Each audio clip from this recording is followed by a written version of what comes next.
August 12, 1944, St. Lo, Normandy.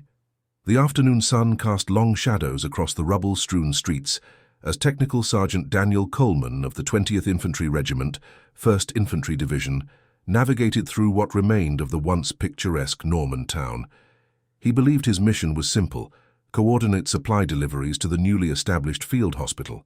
Little did he know that around the next corner waited an encounter that would forever alter the course of not just his life, but the lives of 3 desperate souls clinging to existence in the aftermath of liberation. Before we dive into this story, drop a quick hi in the comments and tell me where you're watching from. It really helps support the channel. This is the remarkable true account of how the smallest acts of recognition can spark extraordinary chains of compassion, even amid the devastating machinery of global conflict.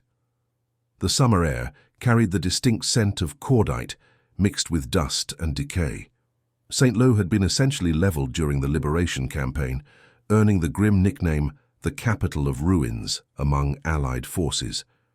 77% of the town's buildings lay in various states of destruction, with barely a structure remaining untouched by the devastating aerial bombardments that had preceded the ground offensive. Technical Sergeant Coleman, 27 years old with prematurely graying temples and deep-set eyes that had seen too much since the landings at Omaha Beach 67 days prior, walked with the measured pace of a man conserving energy. His uniform bore the dust of countless roads and the creases of too many sleepless nights. As the supply coordinator for his regiment's medical operations, Coleman had developed a reputation for miraculous procurement abilities. When medical supplies ran short, somehow Coleman found more. When transport became impossible due to damaged roads, Coleman discovered alternate routes. His commanding officers rarely asked how he accomplished these feats. Results were what mattered. "The roads to Carentan are finally starting to clear," reported Corporal Miller, who walked alongside him, clipboard in hand. At 20 years old, Miller's face still carried traces of boyhood, though his eyes had acquired the same hollow quality shared by veterans who'd survived the brutal hedgerow fighting. "Supply trucks should be able to get through by tomorrow morning. Medical detachment says they're critically short on plasma and sulfur powder." Coleman nodded, making mental calculations. "The 4th Medical Battalion reported surplus last week. Have Lieutenant Morris draft a requisition order. I know their quartermaster. Went to school with him back in Pennsylvania. He owes me for that poker game in Cherbourg." They turned a corner, stepping carefully around a massive crater where a German shell had impacted weeks earlier. That was when Coleman saw them. Huddled against a partially collapsed wall sat a woman, perhaps 30 years old, though hardship had etched premature lines across her face. Her clothing, once quality fabric, had deteriorated to little more than tattered remnants held together through desperate mending. Pressed against her on either side were 2 children, a girl of perhaps 9 years and a boy who couldn't have been more than 6. All 3 possessed the hollow-cheeked, large-eyed appearance of those who had been without adequate food for far too long. The woman's hand extended toward passers-by, though her eyes remained downcast, as if the act of begging itself had become so routine that it required no conscious effort. Coleman stopped abruptly, causing Corporal Miller to nearly collide with him.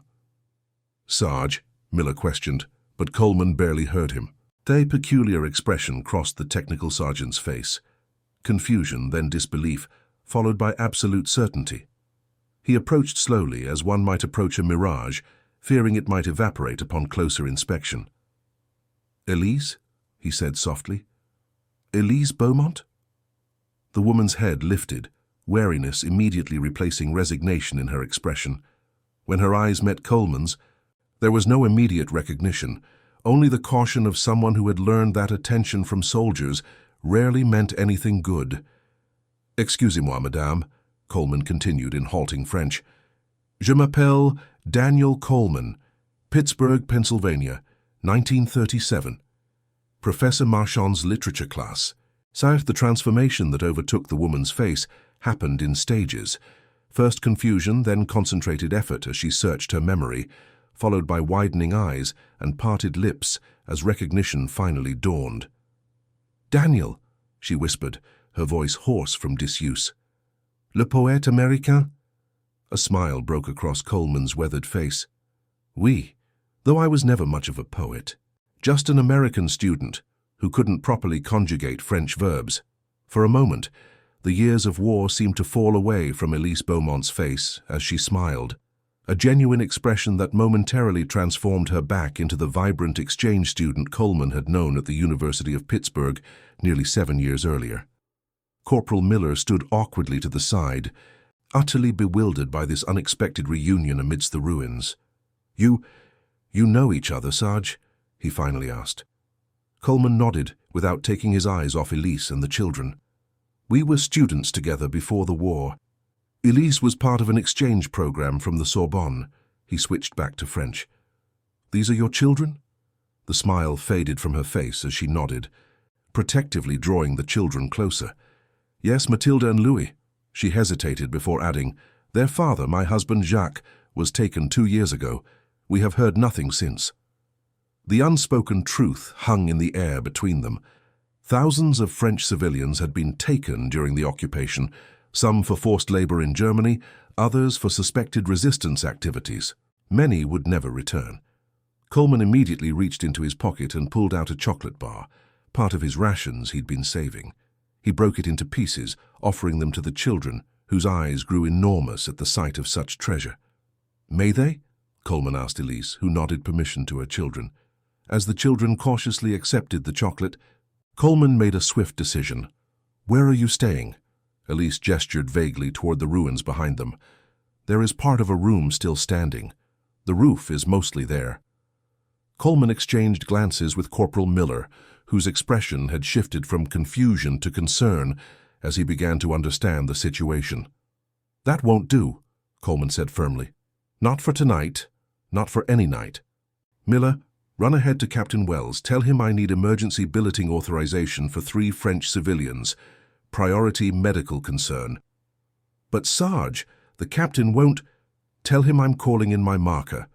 He'll understand." After Miller departed, Coleman sat down on a chunk of rubble near Elise and the children. "I have so many questions," he said softly. "But they can wait. Right now, we need to get you somewhere safe with food and proper shelter." Elise's eyes filled with tears. "Why would you help us, Daniel? You hardly knew me." Coleman looked out over the devastated town, measuring his words carefully. "I remember everything about that semester, Elise. You were brilliant, correcting the professor's translations of Baudelaire, debating philosophy until the early hours. Everyone knew you were destined for greatness." He paused. "And now I find you here in these circumstances. What kind of man would I be if I walked past?" Louis, the little boy, had finished his chocolate and was now studying Coleman with solemn intensity. "Vous êtes un soldat américain?" he asked in a small voice. Coleman smiled at him. "Yes, I am an American soldier. Are you going to make the bad men stay away?"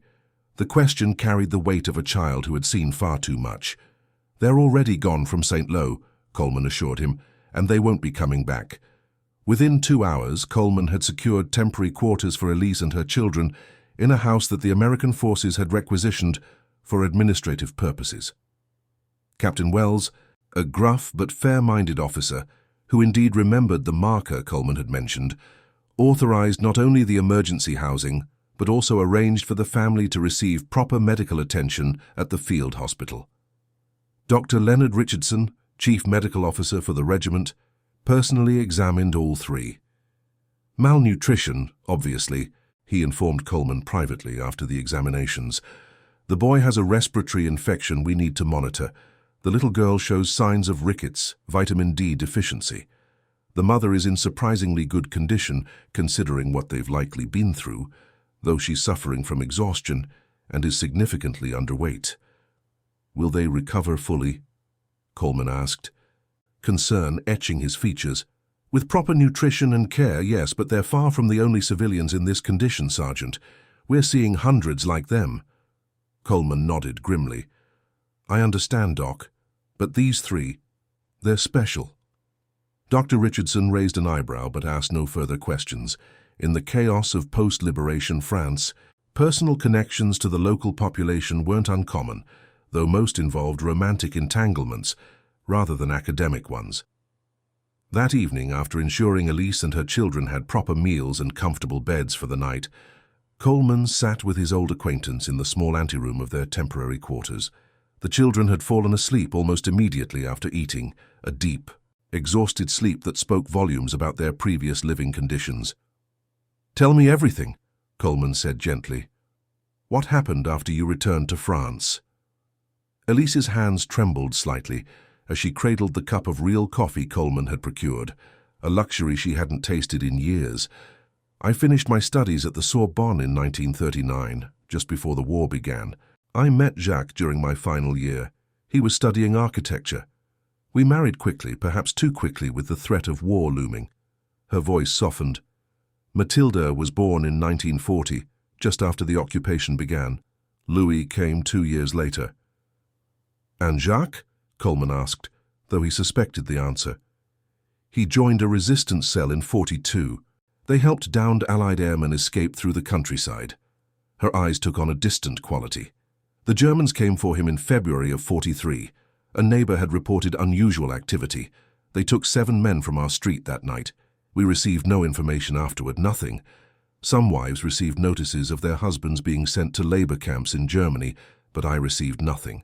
Coleman reached across the small table between them and briefly covered her hand with his, a gesture of comfort rather than familiarity.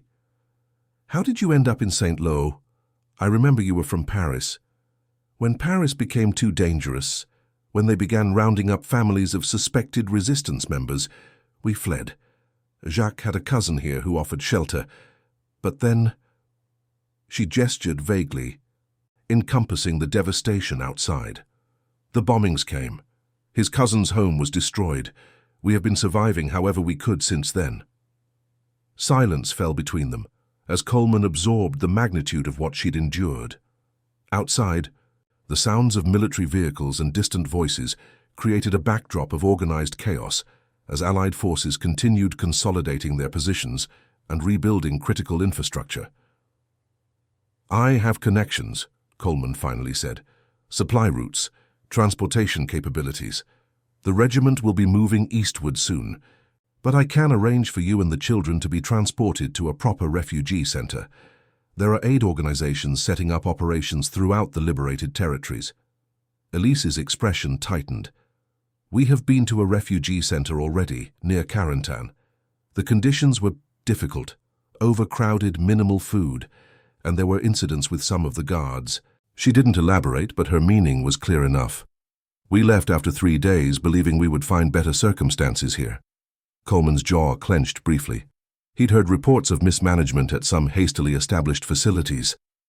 "That won't happen again, not on my watch."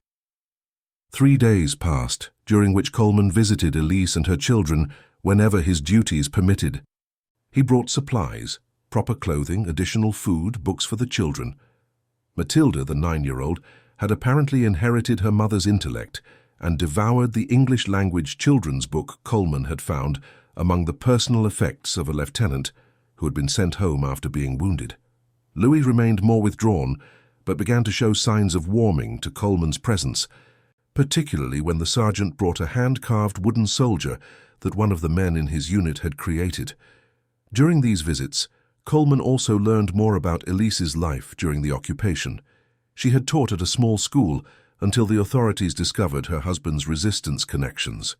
After that, no formal employment had been possible, and she had supported her children through a combination of menial work, bartering what few possessions remained, and increasingly, as times grew more desperate, begging from both occupying forces and local residents who were themselves struggling. On the 4th day, Coleman arrived at their quarters with an unusually serious expression. Captain Wells had summoned him earlier that morning with news. The regiment would be moving out within 48 hours, advancing eastward toward the German border. Any arrangements for Elise and her children needed to be finalized immediately. "I've been considering our options," Coleman explained, as they sat in what had become their customary places in the anteroom. The children were in the adjacent room, Matilda reading aloud to Louis from her book.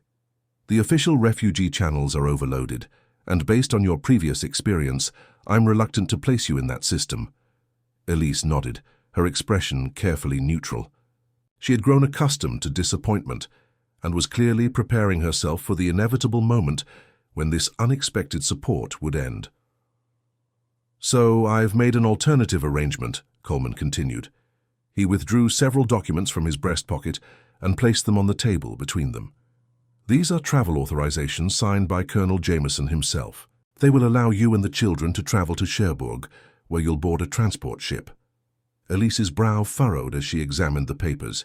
"Transport to where?" "Boston, Massachusetts. From there, you'll travel to Pittsburgh, Pennsylvania. My sister Ellen has arranged accommodations for you. She's a widow herself, lost her husband at Pearl Harbor, and has a large house with plenty of room. She's already begun preparing for your arrival." Elise stared at him in absolute shock. "Daniel, this is—" Words failed her. "It's the right thing to do," Coleman said simply. "The situation here will remain precarious for months, possibly years. Reconstruction will be slow. Food shortages will continue. The children need stability, education, proper nutrition. But to leave France and to go to America—" Elise struggled to comprehend the magnitude of what he was proposing. "Why would you do this?" Coleman was quiet for a moment, collecting his thoughts. "Do you remember Professor Marchand's final lecture that semester? About the moral debt that exists between people who have shared knowledge?" A small smile touched Elise's lips. "He said that to truly learn together creates a bond that cannot be broken by time or distance, that we become responsible for each other through the act of shared understanding." "Exactly," Coleman said softly. "I've thought about those words often during this war, about what we owe each other as human beings." He hesitated before continuing. "There's something else you should know. When I returned to Pittsburgh after that semester abroad, I couldn't stop talking about the brilliant French exchange student. My sister teased me endlessly about it. She's wanted to meet you ever since." Understanding dawned on Elise's face. "You had feelings for me." Coleman's expression remained gentle but serious. "That was a long time ago and we were different people. You have built a life, had a family. I'm not offering this because of some romantic notion from the past. I'm offering because it's within my power to help, and I cannot in good conscience do anything less." Before Elise could respond, a commotion erupted outside. The door burst open to reveal Corporal Miller, breathing heavily as if he'd been running. "Sarge, you need to come quickly. Supply convoy from Carentan just arrived, and there's someone you need to see." Coleman rose immediately, concerned by Miller's urgent tone. "What's happened?" Miller glanced at Elise, then back to Coleman. "It's better if you come see for yourself, sir. Immediately." With an apologetic look toward Elise, Coleman followed Miller outside and through the busy streets toward the recently established supply depot near the eastern edge of town. American trucks were being unloaded by a combination of military personnel and local civilians who had been hired for day labor. Miller led him directly to a medical transport that had just arrived. "He was part of a prisoner exchange," Miller explained as they approached. "Germans released 32 French civilians at the Swiss border 3 weeks ago. Red Cross processed them, identified this one as being from St. Lo originally. When I heard the name during processing, I ran to find you immediately. They rounded the back of the ambulance where a gaunt man sat on the lowered tailgate. His clothing hung from his frame, and his face bore the hollow-eyed look of someone who had witnessed unimaginable horrors. But despite his depleted condition, there was something vaguely familiar about his features. "Monsieur Beaumont?" Coleman asked hesitantly. The man looked up, wariness instantly apparent. "Yes? Who are you?" Coleman felt his heart rate accelerate. "Technical Sergeant Daniel Coleman, United States Army. I believe I've been looking after your family." Jacques Beaumont's expression transformed from suspicion to desperate hope so quickly it was painful to witness. "Elise, the children? They are alive? They are here?" "Yes, sir, all 3. They're safe, receiving medical care and proper food. They're staying less than half a kilometer from here."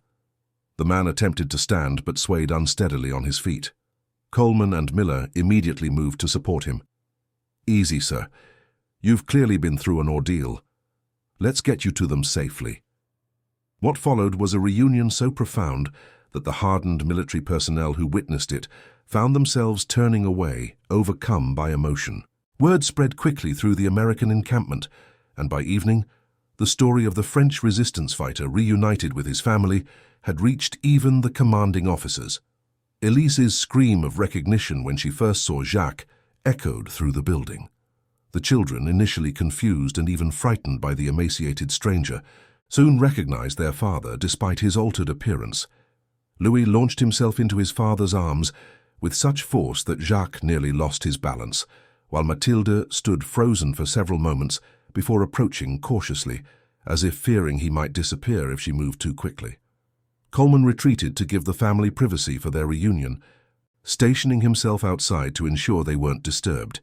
Captain Wells found him there an hour later, leaning against the wall, lost in thought. "Quite the miracle you've orchestrated, Coleman," the captain remarked, lighting a cigarette. "I had nothing to do with Beaumont's return, sir, pure coincidence. Perhaps, but you created the circumstances that made the reunion possible." Wells studied him thoughtfully. "The transport arrangements to the States, are you planning to withdraw them now?" Coleman considered the question carefully. "No, sir. If anything, they're more necessary than ever. Monsieur Beaumont will need significant recovery time. The best place for all of them is still Pittsburgh, at least until France begins to rebuild properly. And your sister is prepared to host an entire family, rather than just a woman and 2 children. Ellen has a big heart, sir, and a large house. She'll consider it her contribution to the war effort." Wells nodded slowly. "I've modified the transportation orders to include Monsieur Beaumont. Colonel Jameson approved it personally after hearing the story. He handed Coleman a folder containing the updated documents. Sometimes, Coleman, I think you operate under a different set of rules than the rest of us. Somehow things just work out for you." Coleman accepted the folder with a nod of thanks. "Just trying to make sense of this war one small piece at a time, sir." Later that evening, after Jacques had rested and the children had finally been convinced to sleep despite their excitement, Coleman sat with both adults in what had become the family's temporary quarters. "The German labor camp was near Munich," Jacques explained, his voice still weak but animated by the joy of reunion. "We were working in a munitions factory. The conditions were—" He glanced at Elise, clearly editing his account for her benefit. "They were challenging, but when the Allied bombing campaigns intensified, they moved many of us to a smaller facility near the Swiss border. That's where the Red Cross negotiated our release. Jacques was part of the resistance network that helped establish the escape routes through the Pyrenees," Elise told Coleman proudly. "Before he was captured, his group helped more than 40 Allied airmen return to England." Coleman nodded respectfully. "Your courage likely saved many American and British lives, sir." Jacques dismissed the compliment with a weak gesture. "Any Frenchman with dignity did what he could." He reached for Elise's hand. "She has told me of your generosity, Sergeant, of your offer to help them reach America. I cannot begin to express my gratitude." "The offer stands for all of you now," Coleman assured him. "My sister's home in Pittsburgh will provide a safe place for your recovery. Once France begins rebuilding in earnest, you can decide whether to return." Jacques and Elise exchanged glances, having clearly discussed this already. "We have decided to accept," Jacques said. "There is nothing left for us here but rubble and painful memories. A fresh start, even if temporary, would be a blessing." The conversation continued late into the evening, ranging from practical matters regarding the journey to more philosophical discussions about what the post-war world might look like. Despite his weakened condition, Jacques revealed himself to be a thoughtful, articulate man whose experiences had given him unique insights into human nature under extreme circumstances. As the night grew late and Jacques began showing signs of fatigue, Coleman rose to leave. "I'll return tomorrow morning to finalize the travel arrangements. The transport to Cherbourg leaves the day after tomorrow." At the door, Elise touched his arm gently. "Daniel, we can never repay what you've done." Coleman shook his head. "There's nothing to repay. In a world that has seen so much destruction, creating something positive feels like a victory. Small, perhaps, but real." The following days were a whirlwind of activity. Coleman's regiment was preparing for their eastward advance, while simultaneously arranging the Beaumont family's transport to Cherbourg. Dr. Richardson provided detailed medical records and recommendations for Jacques' ongoing care. Captain Wells personally authorized additional rations and medical supplies for their journey. Even Colonel Jameson, upon hearing the full story, visited briefly to meet the family and assure them of safe passage. The morning of departure arrived with clear skies and unusually calm weather. A transport truck waited outside the Beaumonts' temporary quarters, ready to take them to the convoy assembling for Cherbourg. Coleman arrived early to help with final preparations. The transformation in the family over just 1 week was remarkable. Though still thin, the children had lost the hollow-eyed desperation that had marked them when Coleman first encountered them. Louis had become almost cheerful, excited by the adventure of traveling to America. Matilda remained more reserved, but had begun asking intelligent questions about their destination. Jacques, while still physically frail, had regained a sense of purpose and dignity that sustained him. As they loaded their few belongings, supplemented significantly by donations from various American soldiers who had heard their story, Coleman presented them with one final gift, a leather-bound journal. "For recording your experiences," he explained to Elise, "both the difficult ones you've endured and the new ones to come. Someday, when the children are grown, they'll want to understand this chapter of their lives." Elise accepted the gift with tears in her eyes. "Will we see you in Pittsburgh?" Coleman's expression tightened slightly. "Eventually. My division is moving toward Germany. There's still fighting ahead." He forced a smile. "But I've arranged everything with Ellen. She'll meet you at the train station in Pittsburgh. You'll recognize her immediately. She has the same unfortunate Coleman nose that I do." The moment of departure arrived too quickly. Final goodbyes were exchanged, with promises of future correspondence. Little Louis surprised everyone by throwing his arms around Coleman's waist in a fierce hug. Matilda, maintaining her dignity, offered a solemn handshake that Coleman returned with equal seriousness. Jacques, still too weak for extensive movement, grasped Coleman's hand firmly and simply said, "I will never forget." Elise was the last to say goodbye. For a moment, they simply looked at each other, acknowledging the extraordinary circumstances that had brought them together across time and war. "In Professor Marchand's class," she said softly, "you once mistranslated a passage from Voltaire, do you remember?" Coleman laughed. "I mistranslated most passages. Which one specifically?" "It was about the nature of good deeds. You translated it as, 'The best good is that which makes the least noise.' The professor corrected you." "Right. It should have been, 'The best good is that which is done quietly,'" Coleman recalled. Elise shook her head. "What you didn't know is that there are actually 2 translations of that passage. Yours was also correct, just less common." She reached up and briefly touched his cheek. "Your good deed has changed our lives, Daniel. And it did not make a noise. It made an echo that will continue long after this war is forgotten." With that, she joined her family in the transport truck. Coleman stood at attention and saluted as the vehicle pulled away, carrying the Beaumont family toward their new beginning.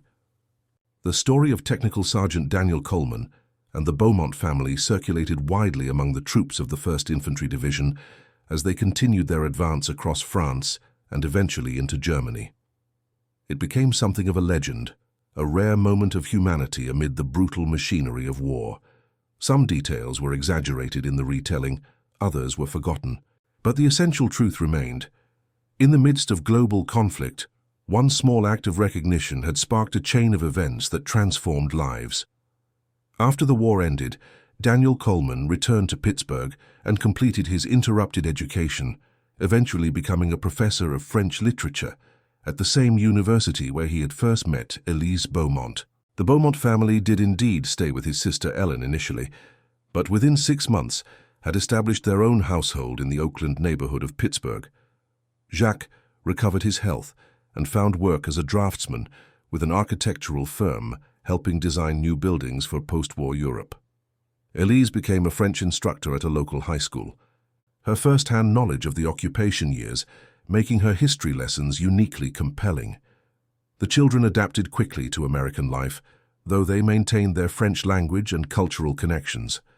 Louis eventually returned to France as a young man to study at the Sorbonne, completing the circle his mother had begun years earlier as an exchange student.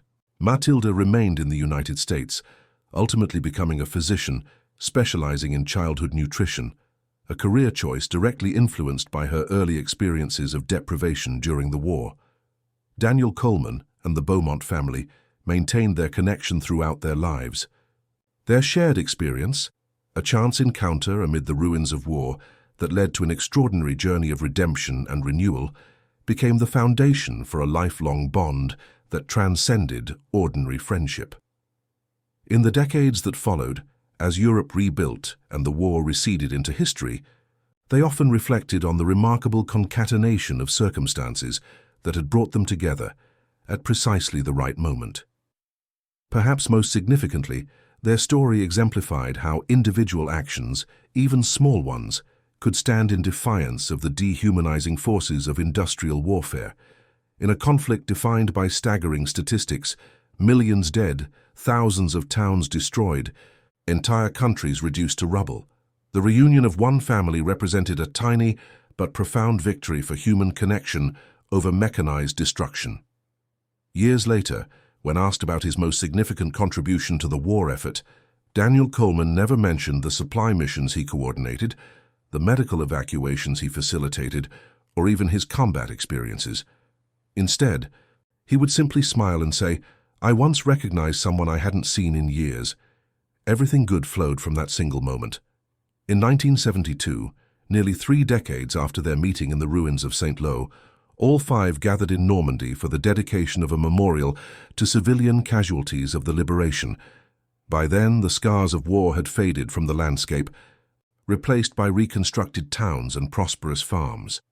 As they stood together, older now but still connected by their shared history, Louis, no longer the frightened 6-year-old, but a confident university professor, leaned toward Daniel Coleman and asked, "Do you remember what you told me when we first met? When I asked if you would make the bad men stay away?" Coleman nodded, remembering the solemn child with hollow cheeks and enormous eyes. "I said they were already gone and wouldn't be coming back." "I believed you completely," Louis said. "In that moment, despite everything we had endured, I felt absolutely safe for the first time in my young life. That's when I knew everything would eventually be all right." Jacques, his health long since restored though his experiences had left permanent marks on his spirit, added quietly, "That is the true victory of this war. Not the defeat of armies, but the restoration of belief that good can triumph, that recognition of our common humanity can overcome the forces that would divide us." Elise, her hand resting lightly on her husband's arm, looked out over the peaceful Norman countryside, and then back to Daniel Coleman, the American student who had once struggled with French conjugations and now stood as the unlikely architect of her family's salvation. In literature, we would call this le moment de la reconnaissance, the moment of recognition, not just identifying a face from the past, but recognizing the deeper truth that connects us all. As the autumn sun began to set over the gently rolling hills of Normandy, hills that had once witnessed unimaginable suffering, but now stood as silent sentinels to peace, the 5 figures remained together, their unlikely bond a testament to how even in humanity's darkest hour, the simple act of truly seeing another person can illuminate a path forward through the ruins. And that concludes our story. If you made it this far, please share your thoughts in the comments. What part of this historical account surprised you most? Don't forget to subscribe for more untold stories from World War II and check out the video on screen for another incredible tale from history. Until next time.